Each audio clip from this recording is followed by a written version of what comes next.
All right. Well, welcome to a new PD that we are offering on the Iowa Governor's STEM Advisory Council resources. I'm Ashley Delaney. I'm a science consultant at Heartland AEA in Johnston, Iowa. Joining me are other teachers and administrators, so welcome. I'm going to be spending about the next 20 minutes talking about the resources that are being offered for free to any teacher, educator, or community member, including parents, by the Iowa Governor's STEM Council. In this PD, if you have any questions, comments, or concerns, please feel free to send me an email. I'll start by sharing a PowerPoint that has my contact information listed.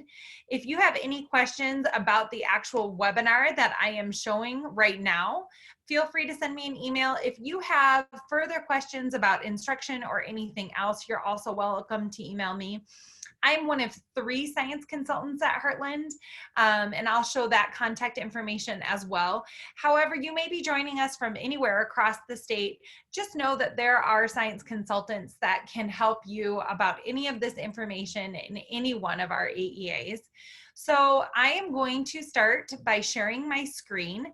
Before I do so, I have one guest that is joining us, and I just want to make sure it's okay to join. Could you give me a verbal yes or no that it's okay? Yeah, we're good. All right, thank you so much. So I am going to start by sharing a PowerPoint. And this PowerPoint will actually be linked below when it is put on YouTube. So if you're wanting to explore any of these websites, again, go ahead and open up that PowerPoint and you'll be able to see them. So the Iowa Governor's STEM Advisory Council is made up of stakeholders in STEM from across the state of Iowa. And during this pandemic period where schools are looking for additional resources, they have put out a variety of resources that are both persistently free and resources that maybe are offered free presently to schools, either as an option for instruction or for students to do some catch up as they're coming back to school. When we look at the purpose of this webinar, our goal is to look at those resources as well as the businesses that may be connected to them. The Advisory Council is not just education, it's also universities and businesses that have a STEM interest in the state of Iowa. And more importantly, there are also businesses that have an education focus, that have a paid service, that have made those services available free to PK8 teachers. Some of the options are for older students, but this particular Zoom meeting is going to focus on PK8 students. So we're going to review those resources and services available, and then if we have time, we will collectively brainstorm some ideas where those resources could be potentially used. So I'm going to exit my PowerPoint here, but I did just want to show you again, those links are available in this PowerPoint, as are my our contact information is as well.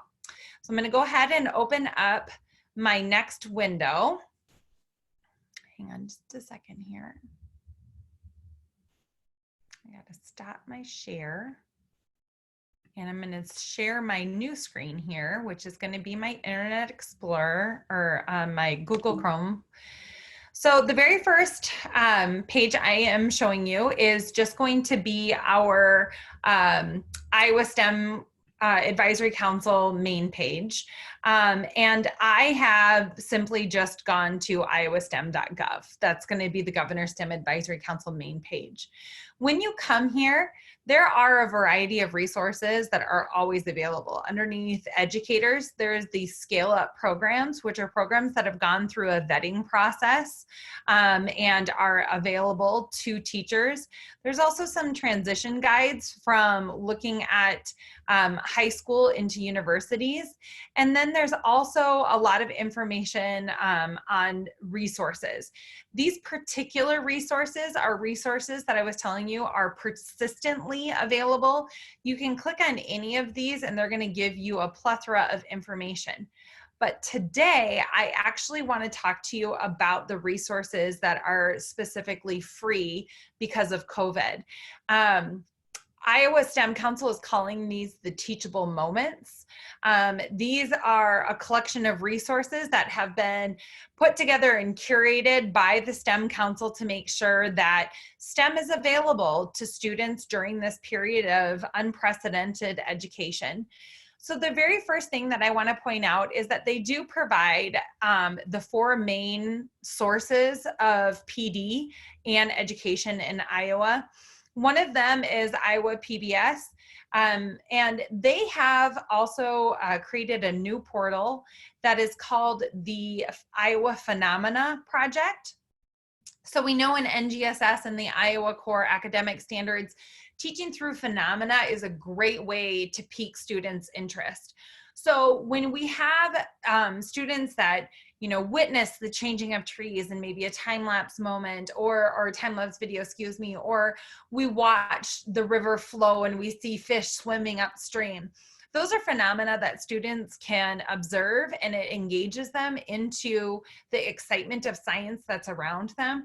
The Iowa PBS education staff have put together a series of pictures and stories and videos that are Iowa specific. So that is just one resource that you may want to tap into.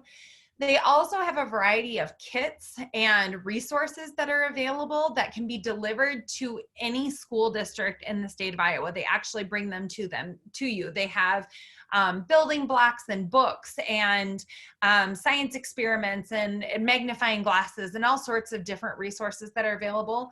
And those resources are primarily targeted at early childhood, so pre-K through roughly 1st or 2nd grade. So Iowa PBS has some great resources in addition to what is listed there. As I just spoke of before, there is the STEM scale-up programs. Those are the programs that have been vetted through a very critical rubric-based process by STEM professionals. Some of them are absolutely incredible. I want to point to this Carolina STEM curriculum. They have a 2nd grade option available here. It's a life science and habitats unit. And this unit provides a detailed multiple week unit that you could take and implement either online or in person. The links provide different things like brochures, or perhaps you want to read about something. They have some other information about like this one on bees, for example, has a huge number of articles that is all about bees. So sometimes it's a little bit, or maybe it's a video, and sometimes it's a lot. But they are very literacy heavy. So if you're looking for an opportunity to link science and literacy, these Carolina units are really, really great. They also have code.org, Desmos, Handmind. All of these have been vetted carefully, and you can go ahead and click on any of those links and get some additional information about how to use those programs that have been vetted through the scale-up process. The next part that I want to feature is actual programs that you would typically pay a fee to use that are presently being offered for free. So BrainPop is one example. BrainPop is mostly movies that then have associated creative tools that students can take and implement to explore science and STEM. One of the things that I love about BrainPop is that it's gamified. So children in grades kindergarten through 12th grade can go in and they can look at these different activities that are currently free. And you can go in and you can search by topic. You can search by content, you can search by grade level. So for an example, I'm just gonna go ahead and click on this PK3 BrainPop Junior Lessons. Once you get in here, this is where you can search. So I'm going to actually search just by clicking science. And you can see once you get in here, there is a plethora of topics that you can tap into. I would say the vast majority of these have reading levels that are closer to about second grade. If you have some emerging readers that are in kindergarten and first grade, you might have to provide some supports or a screen reader if it's not available. In some of them, the screen readers are available. I'm going to click on this butterflies one. In the butterflies unit, they focus a lot on metamorphosis. But as you see, as you get in here, you may have something where when we transition to our return to learn plans and we're thinking about what we need to provide to students, one of the nice things about BrainPop is that you can go and look at these lesson plans, and it's going to give you detailed lesson plans of in-person activities that you're going to do. And it gives you all the materials that you need, which are very approachable materials. But they also give you family activities. So if we go back to school and we're in a hybrid environment where maybe you have half your kids one day and then half your kids another day, BrainPop lesson plans frequently will give you an at-home activity to do that will support the learning that you've done at school. So in this particular one, they're looking at different ways that students might be able to put together a butterfly garden at home and study what butterflies like to eat. So BrainPop is a great place to start when you're looking for taking full units and implementing them.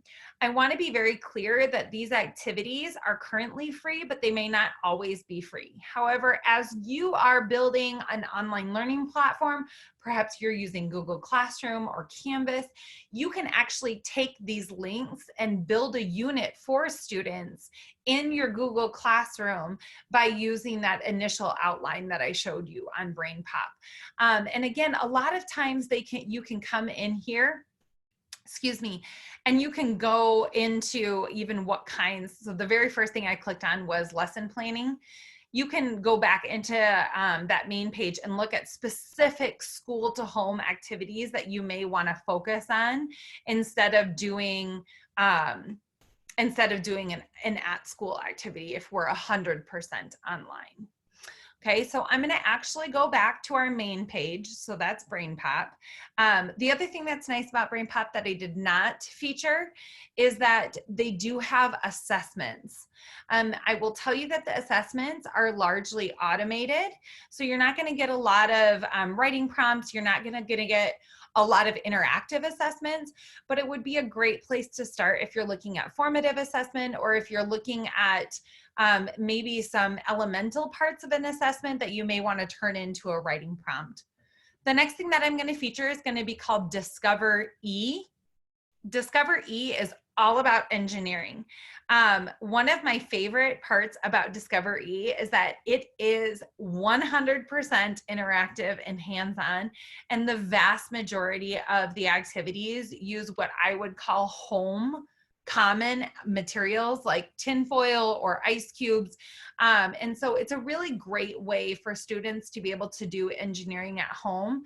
And when we think about how many students are going to be at home, maybe without direct parent supervision or engagement, you know, building a foil boat in a sink or in a bucket is very approachable even to a kindergartner. And so one of the things that's nice about Discover E is that they really do try to focus those young children's activities, those K2 activities, on activities that students can do with a certain level of independence. So I'm going to go ahead and click on this sorting machine. This particular activity is upper elementary school. And what I love about this sorting machine, again, as you can see by the supplies that are there, it is cups, rubber bands, paper, and popsicle sticks. A lot of parents are going to have those items at home, but if they don't, they can use sticks. They can use all sorts of things that they can find just around in their environment. It does not have to be these particular materials. The other thing that's nice about Discover E is their activities are all translated into multiple languages. So if you have a diverse population of emerging bilinguals, this is a great opportunity to send home information that's going to be parent or family friendly for these students to engage in at home. Further, Discovery also has tracks that students can topically follow. So if a student thoroughly enjoys this activity, you can provide some differentiation or extension by looking at these "you also might like" activities. And that would provide some built-in scaffolding for you to allow students to scale up their engagement in engineering. So Discovery is really, really a wonderful resource. I am not going to click much into the Franklin Institute. What I do want to really focus on with the Franklin Institute is that it is a museum out of Philadelphia, and they have provided all of their resources for free presently online. So students can go in, they can tour different exhibits. If they don't want to necessarily tour the exhibits, many of the individuals that work at the Franklin Institute have made these really engaging videos for students to investigate things. So think about the Science Center of Iowa or a Children's Museum of Iowa, but it's all online. And so some of the activities, like this particular episode that we're looking at, there's a curator and she's describing how a stethoscope works. There are options to then build your own stethoscope, but just even looking at how the heart works, why we hear a lub dub when the heart beats, and how the stethoscope then translates that through a tube and up to our ears is really a fascinating process. And so the Franklin Institute has made an enormous effort for making these different scientific activities engaging and approachable to students. The static electricity one is super funny. This guy's wearing a wig and he bends water with a balloon and puts the balloon on his hair. So again, all you need in that particular activity is a running sink and a balloon. So some really, really lovely activities that they have put together. When you click on it, you can do Spark of Science, which is what I've been talking about. But the other thing that you can do is you can go into the science topics. And if you have a student that is hugely interested in a particular topic area, you can go ahead and click on any of these different topics, and it's going to give you news articles, it's going to give you videos, it's going to give you anything that they have in their curated collection that you may be able to give to students to engage with them. What I love the most about this is that you know they're all safe. All of this information has been vetted very carefully by both educators and scientists. And so you know that you're not going to have students that are going to be falling into information that is either not student friendly or not scientifically accurate. So it's nice to have these curated collections for us on topics. I'm going to go ahead and go back to the STEM Council resources page. Girls Who Code doesn't just have to be for girls, but it started as an organization that promoted coding for girls. Oops, not sure why that didn't come up. But one of the lovely parts about Girls Who Code is that it's run by women. There's a ton of different resources for role models and all sorts of stuff. You can look at different programs that are available so that students can be collecting different friendships and engaging with other folks online, which is really nice, so that they have a collection of friendships that they're building as well as while they're learning to code. The other thing that you may want to do is check out locations. You may actually have locations in your area that you're not actually familiar with. So even if you're in a small town near Algona, there may be an Algona chapter that you can tap into. Or if you're down in Muscatine and there is not a chapter, maybe there's one in Keokuk that you could connect with. So it may not be in your actual immediate town, but it may be in a neighboring town, which is a nice feature that they have there. On to the Iowa Agricultural Literacy Foundation. This is a huge resource of guides that students can do in virtual learning. One of the things that I most appreciate about this is that it is so Iowa focused. agriculture is our largest economic enterprise in Iowa, and students clearly are going to see farm fields as they're driving about. Even if they're in Des Moines, it's just less than 5 minutes for them to reach a farm field. So one of the lovely things about this is it does have things that are divided into subject area, but there is crossover. So if you're looking at an integrated approach for STEM or science, you can actually teach science integrated with social studies by clicking on some of these different resources.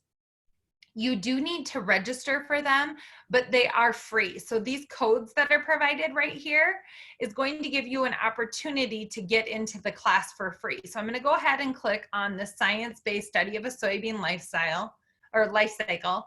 Once I go ahead and click into that, it's going to ask me to register, and you pick which role you are.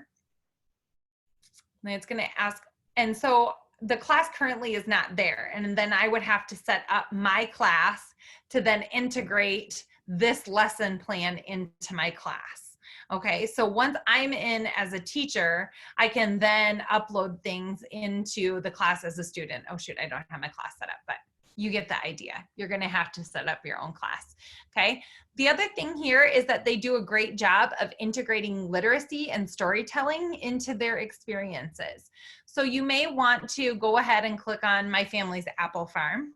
And when you do, this is an actual child that's going to tell you about their apple farm and what it takes to be an apple farmer. All of these individuals are going to be very approachable. Their understanding level is going to be fairly low, probably I would say close to a second or third grade level. So they're very approachable for all grade levels. And then the last thing that I just want to show you down here, especially at the elementary level, is that there are e-learning games and other gamified experiences that you can click into, excuse me, that allows students to explore things by topic. This life cycle of a flowering plant is super fun because it just takes eggshells and seeds. In total, we did that activity and it cost my family less than $2. So there are some very approachable activities. The pancakes is fun too. The farm web is fabulous. It's probably one of my most recommended ones because it has kids track where their food comes from, so that they can connect themselves back to a family farm. What's super fun about that activity is it allows students with diverse backgrounds and diverse food preferences to really feature how their foods are so similar to other people's foods, but come out completely different. So it's a really lovely activity, especially if you're trying to focus on cultural literacy. Okay, I'm gonna go back. And there's a couple of these that I'm going to skim over fairly quickly just because they are more resources that you can click and get and less interactives. So this Iowa Regent Center for Early Development and Education, this would be a preschool activity.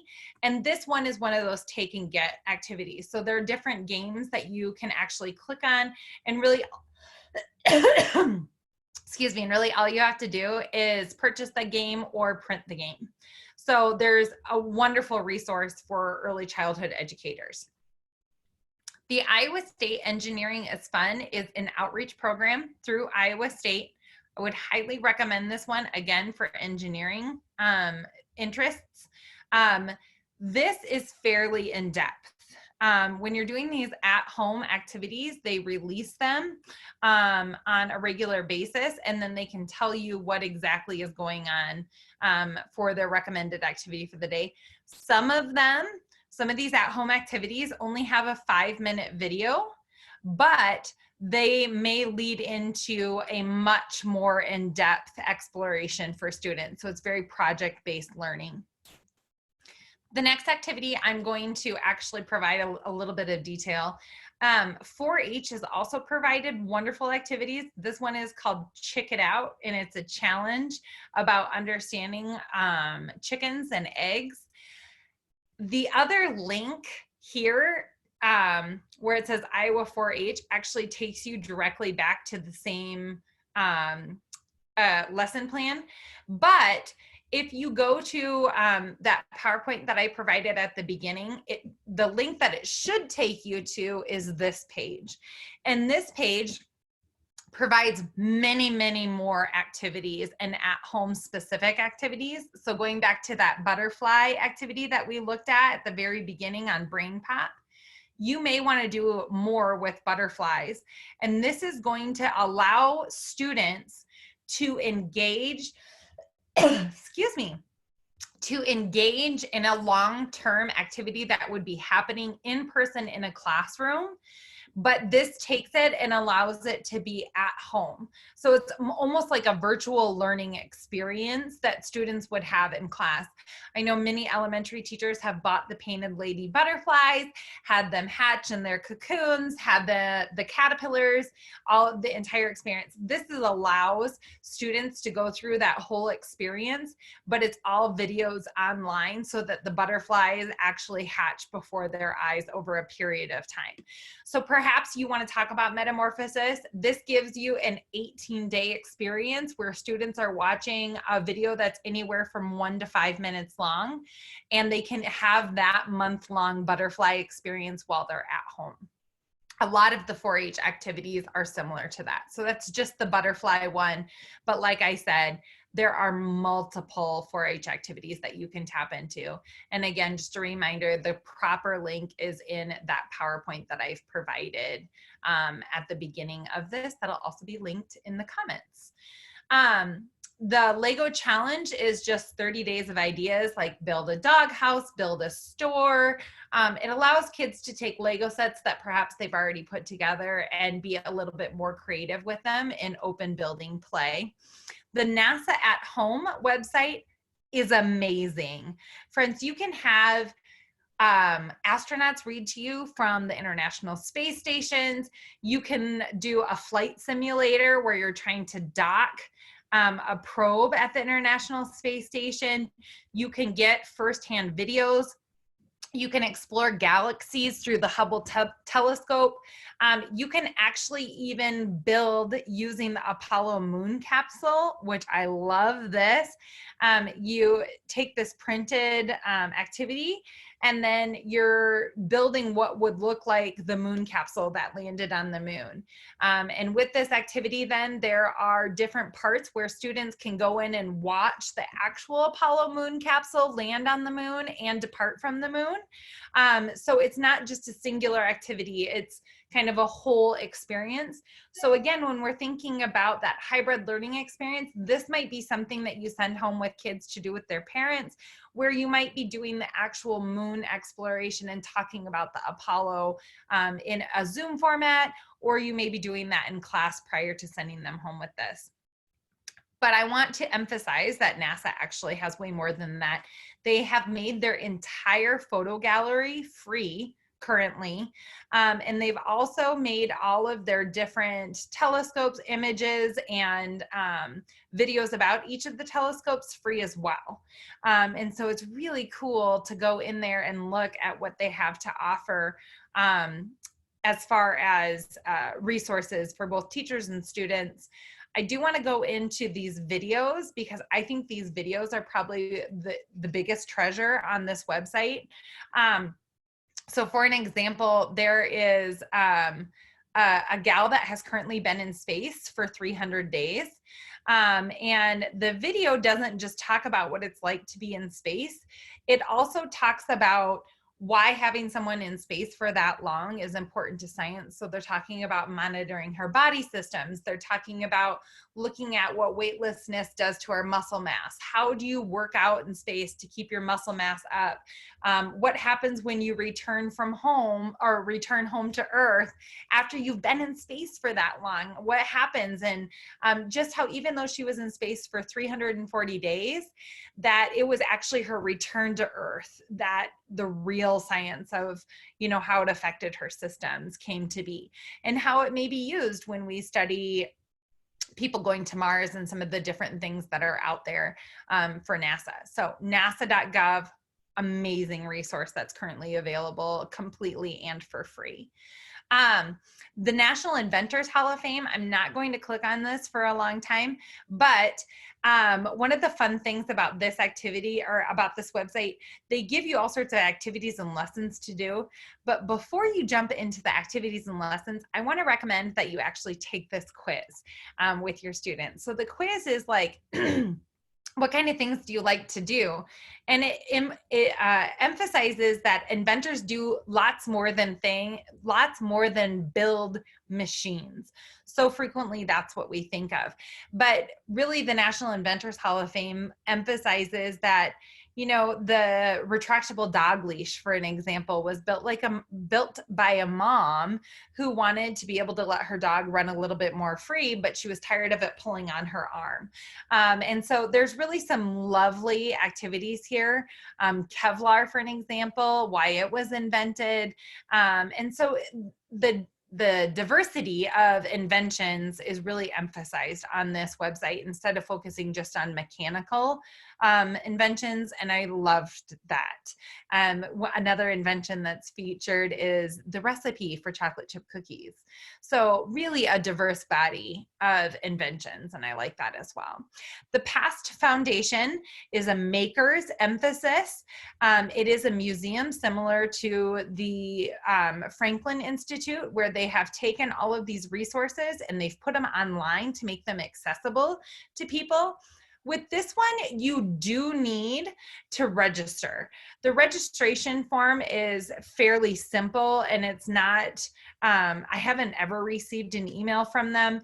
The goal is just to make sure that they're tracking what resources are being used.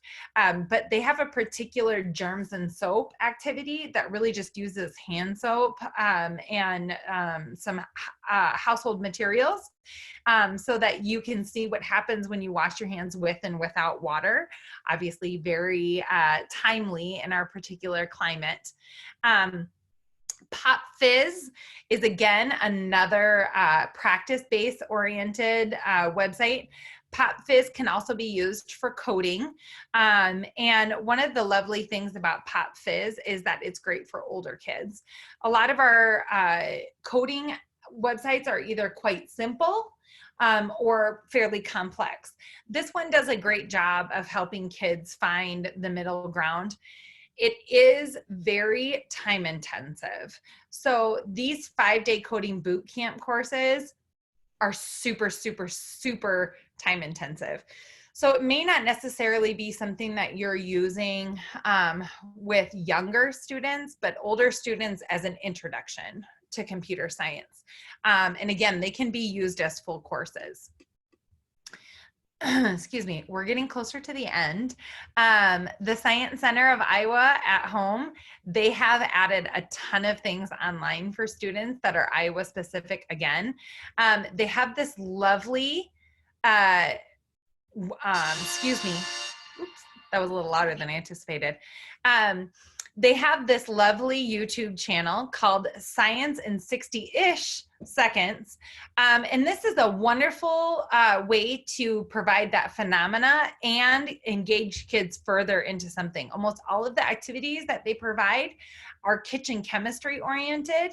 And if they're not, it allows kids to make sure that they are getting the science experience that they would get in person, but then they are taking that experience and they're seeing it virtually instead of engaging in it in themselves. The thing that I love most about this is that it's a familiar place, right? They say Science Center of Iowa. Many of our students have been to the Science Center. And so it's nice to have something that is very close by. You can also click on the Science Center of Iowa, and there's all sorts of additional activities. I know that they've noted slime and bubbles using kitchen chemistry, but again, they have an entire COVID resource page just at the Science Center of Iowa. So there is 5 more that I want to highlight, and then we're gonna go ahead and stop my screen share, and I'm gonna open it up to questions. The STEM ecosystems is at-home activities that are searchable by grade level. And these are all emphasized to be community activities. So they want kids exploring the STEM and science that is happening around them. So again, when you're thinking about culturally relevant and culturally appropriate teaching, this is lovely because every neighborhood is different and every neighborhood has science and STEM happening around them. So this is a wonderful resource if you're trying to bring students' background into the classroom with them. The STEM literacy blog takes books, children's books by different levels, and brings those books into the focus of a science lens.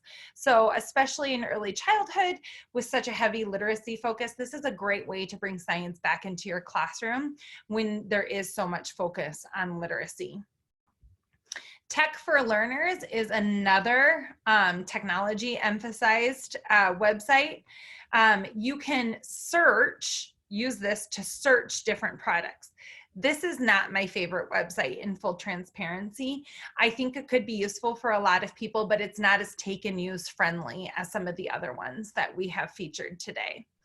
The last thing that I really want to focus on, if you are a Pinterest person, I know a lot of teachers find Pinterest extraordinarily useful. I would encourage you to follow the Governor's STEM Council's Pinterest page. They have taken all of these activities and actually have done them and provided step-by-step directions. But then they have also on top of that linked them back to the Iowa Academic Standards in Science. So they are really well done lesson plans that can both be done at home and at school. So it's a really great way to provide parents a link or to provide an opportunity for students to engage in science at home. I will caution you though, that if you are not signed in, if you do not have a Pinterest account, it can be a little tricky to get to some of these activities. Instead of clicking on the Pinterest picture, you're going to want to click on that little link that I just clicked on up here, which is this article link. Because if you try to click on like this, it's going to try to take you to the Pinterest page. And if you don't have a Pinterest account, then you can't open it. So as long as you're clicking on that little link, it's going to take you to the website that the Governor's STEM Council took this activity from and make sure that they had vetted it for you. So I'm going to go back again to this page and just say, you know, we went through a huge number of resources that they have collected for us. And again, they are currently free, which is a big win for all of us. If you have questions or comments about any of those, please feel free to contact me. I have investigated them all myself, and I would love any questions, comments, or concerns that you have, or if you want to collaborate and need some help changing any of those resources into a tangible tangible lesson plan for either in person, at home, or online, please let me know. I'm going to go ahead and stop recording now. But again, if you need to get in touch with me, my email is adelaney@heartland.org.